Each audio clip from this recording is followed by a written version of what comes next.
আসসালামু আলাইকুম রহমতুল্লাহি ওয়া বারাকাতুহু নাহমাদুহু ওয়া নুসাল্লি আলা রাসূলিহিল কারীম আম্মা বাদ ফাআউযু বিল্লাহি মিনাশ শাইতানির রাজীম ওয়া ইয কুলনা লিল মালাইকাতি ইসজুদু লিআদামা ফাসাজাদু ইল্লা ইবলিস আবা ওয়াস্তাকবারা ওয়া কানা মিনাল কাফিরিন।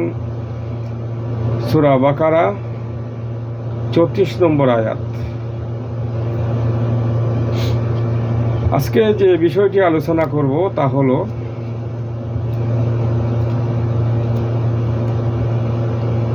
অহংকার। অহংকার এমন এক জিনিস, অহংকারে মানুষকে পতন ঘটায়। অহংকারের কারণে মানুষ হক গ্রহণ করতে পারে না। এই অহংকার মানুষকে চিরস্থায়ী জাহান্নামী করে ফেলে। মহান আল্লাহ রাব্বুল আলামিন যখন আদম আলাইহিস সালামকে সৃষ্টি করে সমস্ত ফেরেশতাদেরকে উদ্দেশ্য করে বলেছিলেন, তোমরা আমার এই আদমকে সিজদা করো। আল্লাহর হুকুম পাওয়ার সাথে সাথে সমস্ত ফেরেশতারা সিজদা করলো, আদমের সামনে অবনত হয়ে গেল। ফাসাজাদু ইল্লা ইবলিস, তবে ইবলিস সে সিজদা করতে অস্বীকার করলো। ফলে সে কাফিরদের অন্তর্ভুক্ত হয়ে গেল। এই যে একটা অহংকার শয়তানের, কারণ সে জানতো যে আদম আলাইহিস সালামকে মাটি দিয়ে তৈরি করা হয়েছে, আল্লাহ নিজ হাতে আদমকে সৃষ্টি করেছেন, এগুলা তার চোখের সামনেই ছিল। আর জিনকে আল্লাহ রাব্বুল আলামিন আগুন দিয়ে সৃষ্টি করেছেন, তার এই অহংকার ছিল যে আমি তার থেকে উত্তম। তাই সে আল্লাহর হুকুম মানতে অস্বীকার করলো। ফলে আল্লাহ রাব্বুল আলামিন তাকে কাফেরদের মধ্যে শামিল করে দিলেন এবং জান্নাত থেকে তাকে বের করে দিলেন। তাহলে হোক বা সঠিক জিনিস জানার পরও যারা মানবে না তারা অহংকারী। ফেরাউন সে কি বলেছিল? মুসা আলাইহিস সালাম যখন বলেছিলেন, হে ফেরাউন, আমি আল্লাহর তরফ থেকে রাসূল, আমি আল্লাহর তরফ থেকে নবী, তুমি এক আল্লাহকে মেনে নাও। অহংকার করে ফেরাউন বলেছিল, আনা রাব্বুকুমুল আলা, আমি হচ্ছি সব থেকে বড় রব। মানুষ আমাকে ইলাহ মনে করে, আর তুমি আবার কোন ইলাহের, কোন আল্লাহের কথা আমাকে বলছো? এই যে তার অহংকার, কারণ লক্ষ লক্ষ মানুষ তাকে রব মানত। তাহলে সঠিক জিনিস গ্রহণ করা থেকে সর্বপ্রথম মানুষকে বিরত রাখে অহংকার।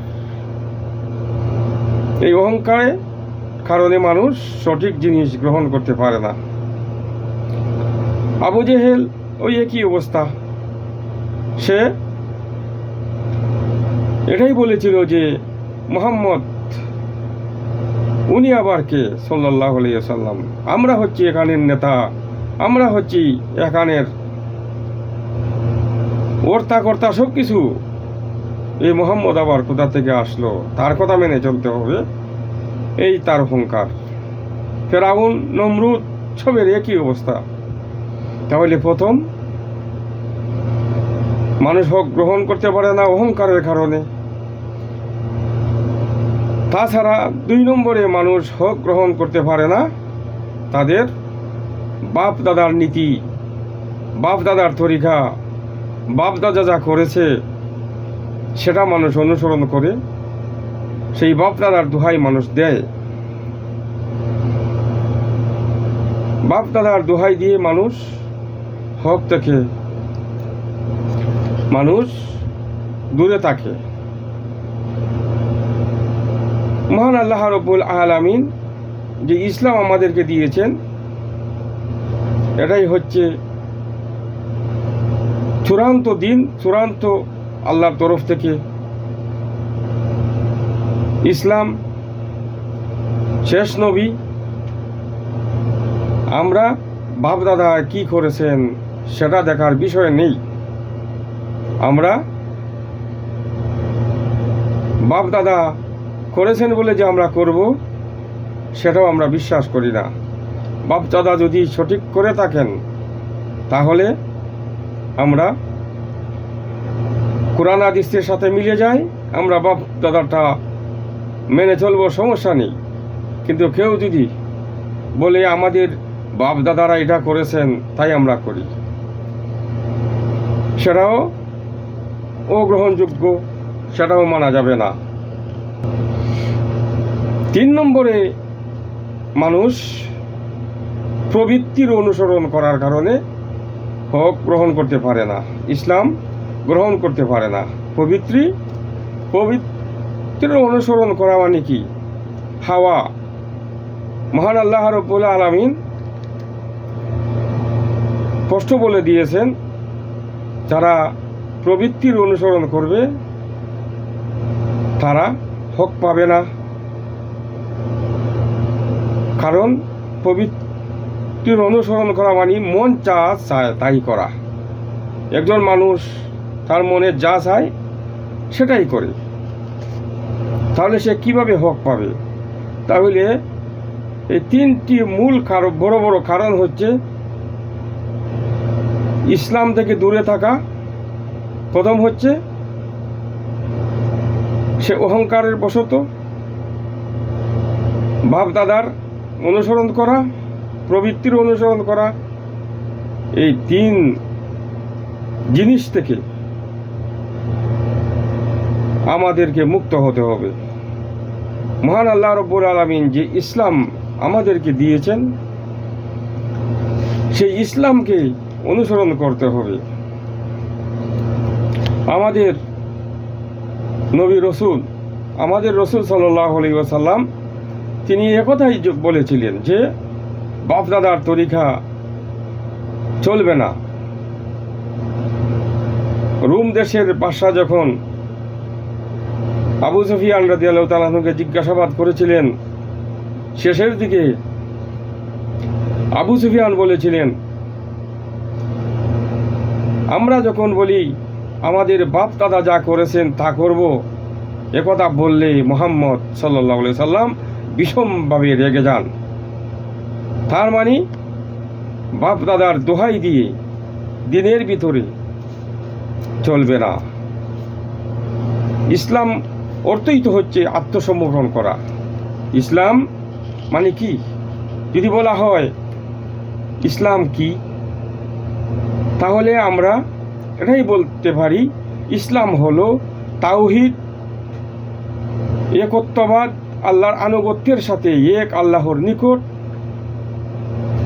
আত্মসমর্পণ করা। শিরিক এবং শিরিক যারা করে তাদের সাথে সম্পর্ক ছিন্ন করা, এটা হলো ইসলাম। শিরকের সাথে কোনো আপোষ নাই, যারা শিরিক করবে তাদের সাথে সম্পর্ক নাই। আনুগত্য করতে হবে আল্লাহ রাব্বুল আলামিন যে কোরআন পাঠিয়েছেন, সে কোরআনের, যে রসুল পাঠিয়েছেন সে রসুলের, আর আল্লাহর যে বিধিবিধান আছে, যেভাবে যা আল্লাহ আদেশ করেছেন, যা আল্লাহ নিষেধ করেছেন, তাহলেই এটাই হলো আত্মসমর্পণ। তাই আমাদেরকে ইসলামের ছায়াতলে আসতে হবে, তাওহীদের ছায়াতলে আসতে হবে। যেভাবে ইব্রাহিম আলাইহিস সালাম, মহান আল্লাহ রাব্বুল আলামিন সূরা বাকারা 131 নম্বর আয়াতে বলছেন, ইযা ক্বালা রাব্বু রাব্বাহু আসলাম। ইব্রাহিম আলাইহিস সালামকে আল্লাহ রাব্বুল আলামিন বলছেন, হে ইব্রাহিম, তুমি আত্মসমর্পণ করো। ক্বালা আসলামতু লিরাব্বিল আলামিন। ইব্রাহিম আলাইহিস সালাম বললেন, আমি সম্পূর্ণভাবে আত্মসমর্পণ করলাম। আমি সম্পূর্ণভাবে আত্মসমর্পণ করলাম। তাই আমাদেরকেও সম্পূর্ণভাবে আল্লাহর নিকট আত্মসমর্পণ করতে হবে, যেভাবে ইব্রাহিম আলাইহিস সালাম আল্লাহর ওয়াটার শোনা মাত্রই তিনি বলেছিলেন, আসলামতু লিরাব্বিল আলামিন, আমি সম্পূর্ণভাবে আত্মসমর্পণ করলাম। আমার জীবনে যা আমার ইচ্ছা, আমি কোনো কিছুই করব না আল্লাহর ইচ্ছা ব্যতীত। যা আল্লাহ আমাকে হুকুম করবেন আমি সেটাই করব। তো সেজন্য আমাদেরকে যখন এই ইসলামের কথা বলা হবে, তখন বিভিন্ন বাধা, বিভিন্ন আপনার প্রতিবন্ধকতা আসতে পারে। এই প্রতিবন্ধকতার কারণে আমরা ইসলাম থেকে দূরে সরে যাব না, ঈমান থেকে দূরে সরে যাব না। যেভাবে ইব্রাহিম আলাইহিস সালাম আল্লাহ রাব্বুল আলামিনের একত্ববাদ প্রতিষ্ঠা করেছিলেন নিজের জীবনে, সারাটা জীবন তিনি পরীক্ষার সম্মুখীন হয়েছেন। ইব্রাহিম আলাইহিস সালাম জীবনটাই তার পরীক্ষায় চলে গেছে এই তাওহীদের জন্য। তাই আমাদেরকে আল্লাহ রাব্বুল আলামিনের যেই তাওহীদ, এই যে ইসলাম, এই ইসলামকে আমাদের জানতে হবে। ইসলাম কি, ইসলাম কি বললেও আমরা সঠিকভাবে বলতে পারি না। ইসলাম হচ্ছে একমাত্র আল্লাহর জন্য তাওহীদকে, তার একত্ববাদকে আনুগত্যের সাথে এক আল্লাহর নিকট আত্মসমর্পণ করা এবং শিরিককারীদের সাথে সম্পূর্ণভাবে সম্পর্ক ছিন্ন করা। এখন এটা কি একেবারে সহজ কাম না।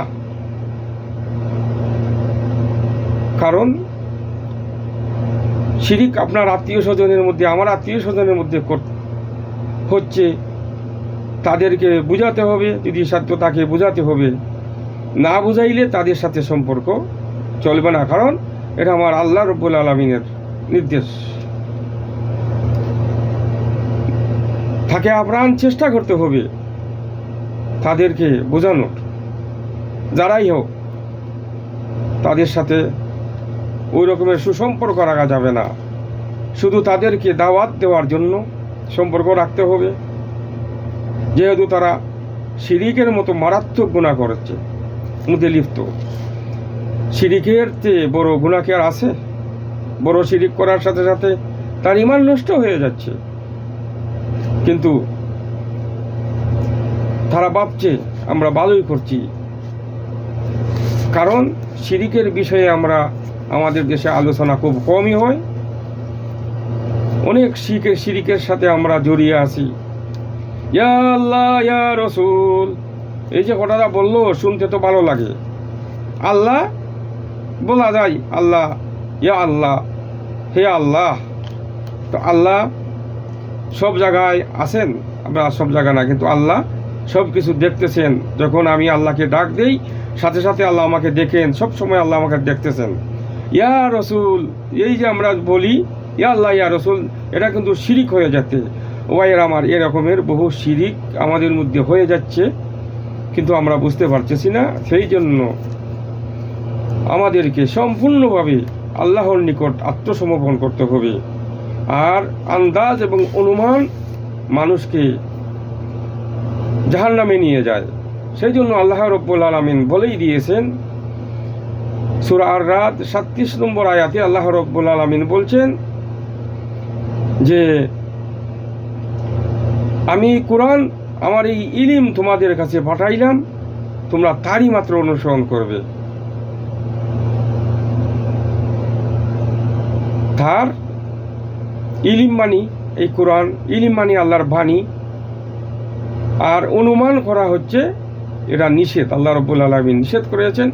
ওয়াইন ইত্তাবা'তা আহওয়াহুম বা'দা মা জাআকা মিনাল ইলম, যখন তোমাদের কাছে আমার কোরআন এসে গেছে, আমার ইলম এসে গেছে, তখন তোমরা আর যদি কেউ অনুমান আর আন্দাজের অনুসরণ করো, তাহলে তোমাদেরকে শক্ত আযাবের মধ্যে তোমাদেরকে পতিত হতে হবে।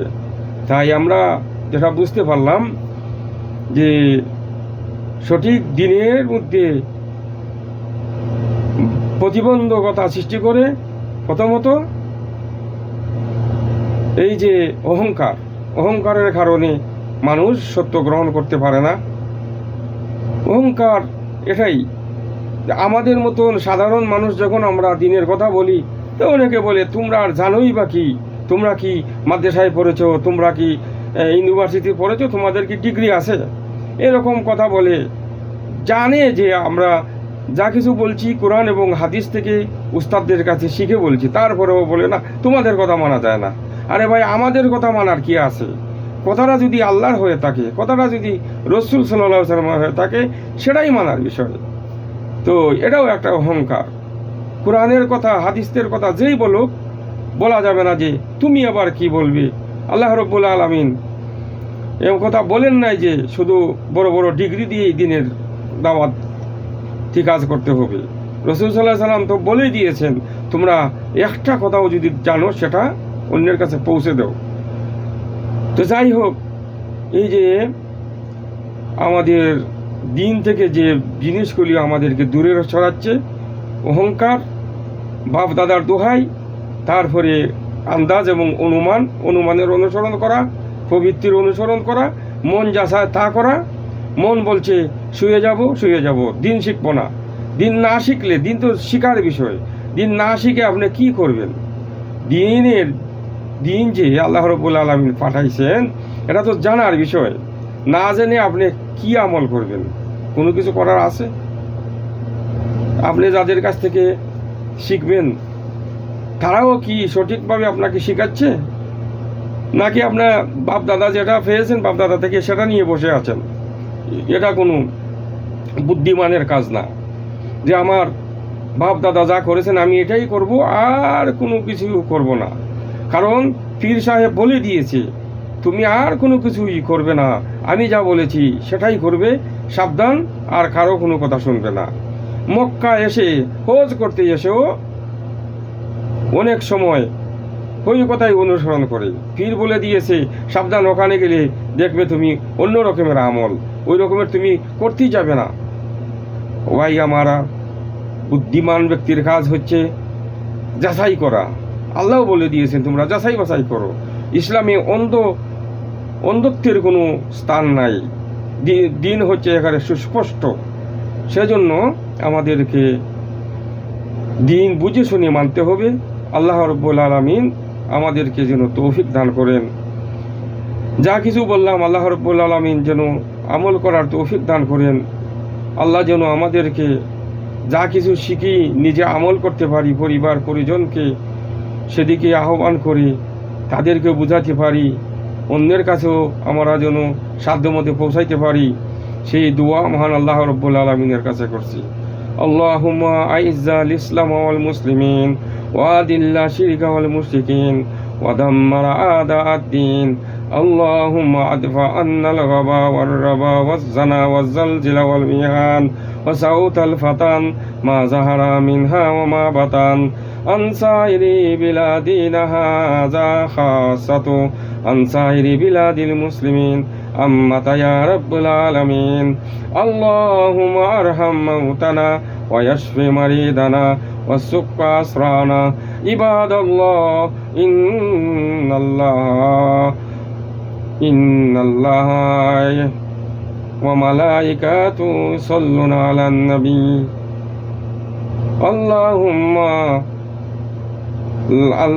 আগফিরলি মা কাদ্দামতু ওয়া মা আখারতু ওয়া মা আসরারতু ওয়া মা আ'লানতু ওয়া মা আনতা আ'লামু বিহি ওয়া আনতাল মুকাদ্দামু ওয়া আনতাল মুআখখারু লা ইলাহা ইল্লা আনতা। সুবহানা রাব্বিকা রাব্বিল ইজ্জাতি আম্মা ইয়াসিফুন ওয়া সালামুন আলাল মুরসালিন। আলহামদুলিল্লাহি রাব্বিল আলামিন।